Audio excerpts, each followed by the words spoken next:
Lalu benarkah ada hal yang berbeda terkait substansi antara RUU TNI yang beredar di media sosial dan di DPR? Kami bahas bersama Samsu Rizal, anggota Komisi 1 DPR RI dari fraksi Partai Kebangkitan Bangsa, dan juga ada Bivitri Susanti, pengajar Jentera Institute. Selamat malam Pak Samsu, Mbak Bibip. Selamat Selamat malam, malam. Assalamualaikum warahmatullahi wabarakatuh. Waalaikumsalam warahmatullahi wabarakatuh. Saya ke Pak Samsu dulu deh yang ikut rapat Iya, silakan, panja ya. nih kemarin. Usulan DPR soal jabatan TNI di sipil. Ini benar yang terbaru ini diakomodasi dari usulan pemerintah atau bagaimana Pak Samsu? Iya, sebenarnya bukan usulan pemerintah, tetapi usulan dari berbagai pihak yang kemudian dikompilasi, yang akhirnya disetujui dalam bentuk klaster. Oke. Yang awalnya itu semua rata 58 dan 60, kemudian dibuat klasternya itu menjadi beberapa bagian. Di antaranya yang tadinya diusul 58 untuk Tamtama dan Bintara, itu menjadi 55. Kemudian 58 untuk perwira sampai di kolonel. Oke. Kemudian ya sampai kemudian di bintang 1 59, kemudian bintang 2 60, bintang 3 dan bintang 4 itu jadinya 62. Dan itu juga pertimbangan beberapa komponen, dan itu juga menjadi bagian dari usulan pemerintah sebagian. Jadi sebenarnya bukan usulan pemerintah, tetapi dinamika pembahasan yang kemudian dirumuskan oleh panja yang dibentuk oleh pemerintah, sehingga ini disetujui bersama dengan panja. Begitu kira-kira Mbak. Oke, tapi begini, ini kita langsung saja bahas soal pro kontranya begitu Pak Samsu, bahwa Iya. masyarakat masih khawatir, masih ada kekhawatiran adanya munculnya pasal-pasal yang mengandung dui fungsi TNI atau dui fungsi ABRI lah katakan, yang dinilai ya ini mundur begitu, bukan maju pembahasannya, karena ini kan sudah berlalu sebenarnya. Tapi apakah klaim dari pemerintah dan DPR sendiri soal ini yang katanya itu sudah tidak ada, itu memang benar-benar sudah tidak ada atau masih jangan-jangan masih ada disisip-sisipkan nanti? Mbak Ladi, jadi salah satu substansi paling mendasar adalah memastikan bahwa revisi ini tidak mengganggu supremasi sipil. Oke. Dan itu kemudian juga ditegaskan dalam pemaparan akhir dari Panglima TNI, bahwa mereka tetap menjunjung tinggi supremasi sipil dan adanya perluasan kementerian lembaga yang boleh dimasuki atau boleh ditugaskan TNI ini adalah mengantisipasi dari dinamika berbagai perkembangan aktual. Oke. Yang salah satunya itu adalah yang kalau boleh saya sebutkan itu Badan Pengelola Perbatasan, itu juga kita sangat butuh prajurit, butuh TNI. Kemudian penanggulangan terorisme dan beberapa kementerian termasuk keamanan laut dan perikanan kelautan. Oke. Kenapa keamanan laut juga masuk? Karena kita ingin memperkuat Coast Guard-nya kita di Badan Keamanan Laut itu, yang tentunya ini mutlak dibutuhkan prajurit TNI yang memiliki kualifikasi tanda kutip perang, sehingga operasi militer perang dan operasi militer non perang ini sanggup dilakukan dalam konteks bagaimana menjaga keamanan laut. Kira-kira begitu filosofinya. Jadi apa yang disampaikan oleh Pak Dasko, Pak Wakil Ketua, itu sih sebenarnya juga tidak sepenuhnya seperti itu, tetapi memang pada saat pembahasan panja di Hotel Fairmont itu, kebetulan saya tidak masuk dalam panja itu, tetapi dalam pembahasan komisi itu memang sudah dirumuskan bahwa banyak sekali pasal yang dibahas dalam proses pembahasan itu, tetapi pada saat pembahasan di panja itu sudah mengerucut pada beberapa pasal, yang salah satunya itu adalah yang tiga pasal itu yang mengerucut saja. Begitu saya ke Mbak Bibip sebagai yang juga mewakili masyarakat sipil. Mbak Bibip, Anda juga sudah membaca tentu saja ya daftar isian masalah yang dibahas oleh panja DPR. Nah, kira-kira dari bahasan-bahasan tadi yang menurut DPR dan pemerintah juga sudah mengeliminasi pasal-pasal yang mengandung dui fungsi ABRI. Apakah sudah bersih dari kekhawatiran publik itu, Mbak Bibip? Belum bersih. Belum bersihnya karena dua hal. Pertama, masyarakat sipil itu melihatnya, saya kira saya tidak bisa mewakili ya keseluruhan masyarakat sipil, tapi pada umumnya kami melihatnya bukan sekedar tawar-menawar angka, mau 10, mau 15 atau 16 dan seterusnya. Tapi persoalan kita melihatnya secara istilahnya helikopter view begitu ya, bahwa ketika tentara aktif, bukan yang mundur ya. Kalau mundur kita bisa diskusikan lagi, boleh saja. Tapi tentara aktif bisa masuk dalam jabatan-jabatan sipil, sebenarnya itu adalah indikasi yang buruk untuk kembalinya dui fungsi militer. Jangan lupa, bahkan Undang-Undang TNI pada 2004, saya baru buka lagi arsipnya, waktu itu sebenarnya itu hasil kompromi itu 10 itu. Idealnya tidak ada. Kalaupun ada, mundur dulu dari TNI. Itu titik pembedanya tuh di situ.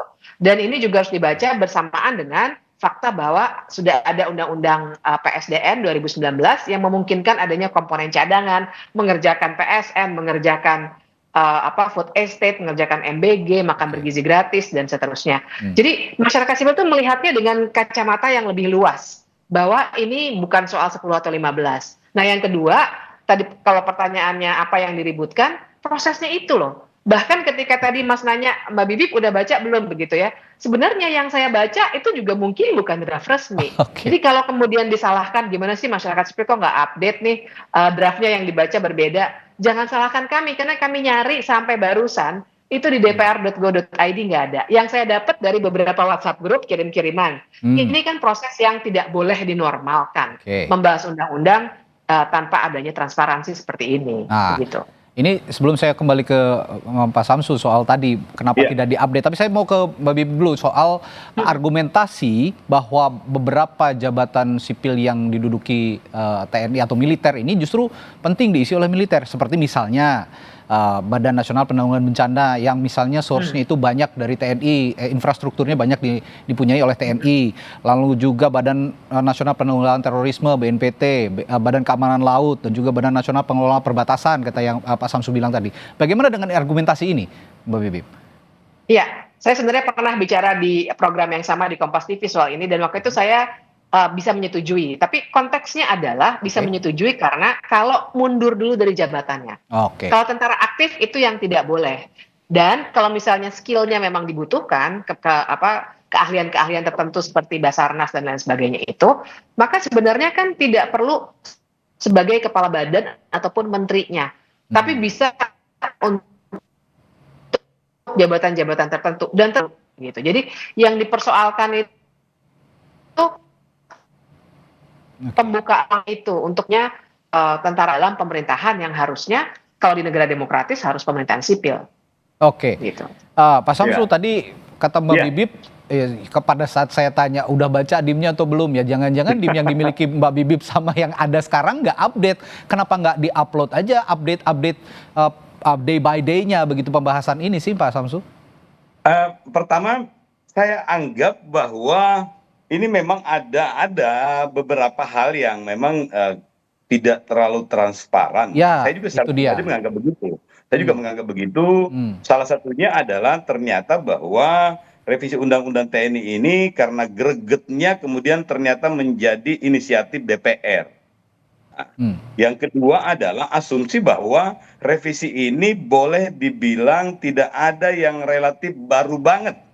Semuanya sudah pernah beredar dan hampir semua komponen juga sudah pegang draftnya, legal draftingnya sudah berlangsung kurang lebih 15 tahun sejak tahun 2010. Jadi asumsi-asumsi inilah yang kemudian terbangun dan pada saat rapat itu juga beberapa pasal saya sendiri sudah memberikan catatan khusus. Di antaranya adalah kementerian lembaga yang kemudian meminta atau membutuhkan tenaga militer itu harus memiliki analisis jabatan yang memungkinkan ada argumentasi bahwa di kementerian tersebut itu formasi yang dibutuhkan pada penanganan satu masalah tertentu yang sifatnya aktual itu tidak dimiliki lembaga tersebut. Yang kedua adalah bagaimana supaya open bidding juga tetap, kalaupun juga ada beberapa dari kementerian dari TNI yang mendaftar itu juga dimungkinkan. Nah yang ketiga itu adalah mutlak itu ada permintaan resmi dari kementerian lembaga tersebut yang kemudian diisi atau dilampirkan analisis jabatan atau sehingga nanti ke depannya menjadi lebih transparan. Yang intinya adalah kita menganggap atau mengharapkan revisi undang-undang TNI ini adaptif terhadap berbagai perkembangan aktual yang terjadi. Tentu saja harus adaptif. Nah, tapi saya juga tadi mengecek, teman-teman di Kompas TV juga mengecek bahwa daftar isian masalah yang baru ini belum juga terupload di situs DPR misalnya, termasuk draft RUU-nya sendiri. Jadi Anda sendiri sebagai unsur pembahas juga mengakui bahwa ini kurang transparan. Kalau ke depannya Anda juga bisa mengupayakan untuk mempush mereka-mereka ini supaya teman-teman yang ada di DPR ini juga supaya lebih transparan lagi. Betul. Gitu ya Pak Samsu? Setuju. Mas Radi, saya setuju. Kalaupun juga ada juga mungkin personal akses yang mesti dibangun. Teman-teman di Komisi 1 juga yang memiliki hubungan personal atau hubungan jejaring-jejaring yang lain itu juga bisa mengakses. Dan setahu saya bahan-bahan ini juga dibagikan dan beberapa pembahasan itu sama sekali tidak tertutup.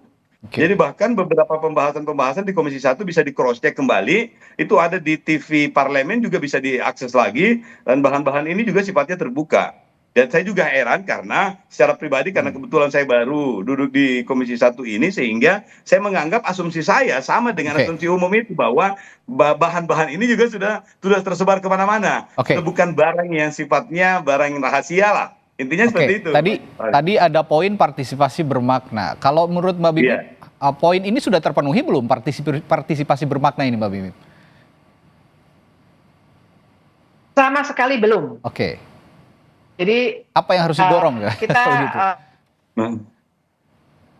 seperti yang disampaikan oleh Ketua YLBHI tadi, yang harus diselesaikan. Kenapa sih? Urgensinya apa? 21 Maret sebelum kita Lebaran, ibaratnya itu kalau kita Lebaran belum ada revisi Undang-Undang TNI, kita tetap bisa Lebaran.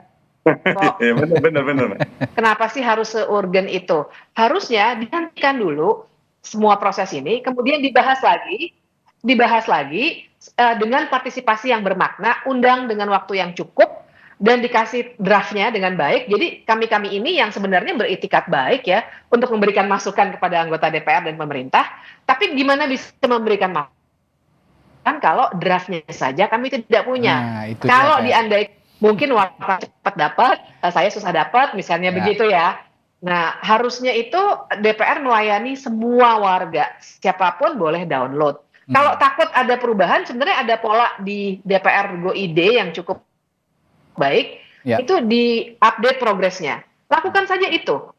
Itu misalnya sekarang ini hentikan saja dulu, daripada kita diributkan oleh banyak sekali persoalan yang memang tidak clear karena ini semua terlalu terburu-buru.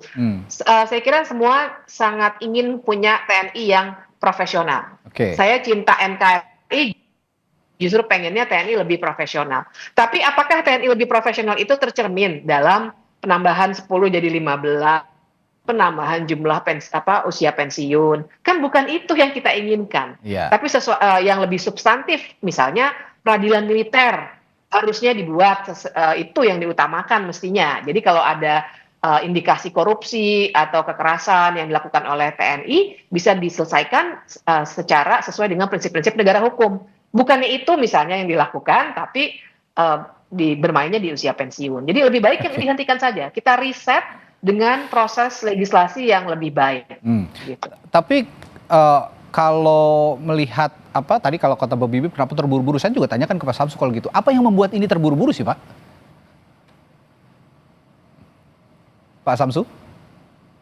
Sebenarnya yang membuat ini terburu-buru, tadi kalau kata Mbak Bibip kan ini terkesannya terburu-buru, tanggal 21 harus selesai gitu. Padahal kan Lebaran juga nggak ngaruh dengan revisi Undang-Undang TNI. Apa yang membuat ini terburu-buru? Tanggal 21. Jadi Mas Radi, sebenarnya nggak ada tenggat waktu 21. Itu hanya sifatnya administratif. Pengetahuan saya sebagai anggota Komisi 1 ya.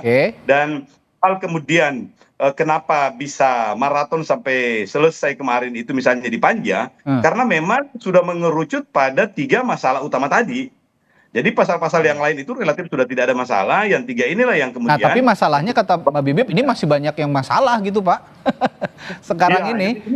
Dari 82 daftar inventaris masalah, sebelumnya itu ada 17, yang itu menjadi notulensi dari pembahasan sebelumnya, karena rancangan undang-undang ini atau revisinya ini adalah carry over dari periode 2015-2020, kemudian 2020-2025, dan 2024-2029 ini. Jadi asumsi kami adalah beberapa daftar inventaris masalah itu sudah selesai, tinggal 3 ini, makanya kita fokusnya ke 3 ini.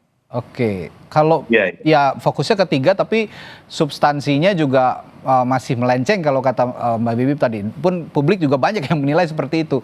Nah kalau memang begitu sepertinya kita juga masyarakat, mungkin DPR, pemerintah juga harus duduk kembali bersama supaya ya meskipun sekarang sudah ada DIM-nya, sudah ada 3 fokus masalah, kalau memang masih belum diterima oleh publik, sepertinya DPR juga harus mempertimbangkan suara publik, begitu kira-kira Pak Samsu. Baik, terima kasih Pak Samsu, semoga nanti didengar nih suara publik juga, jangan terburu-buru karena masih banyak yang harus dibenahi sebenarnya.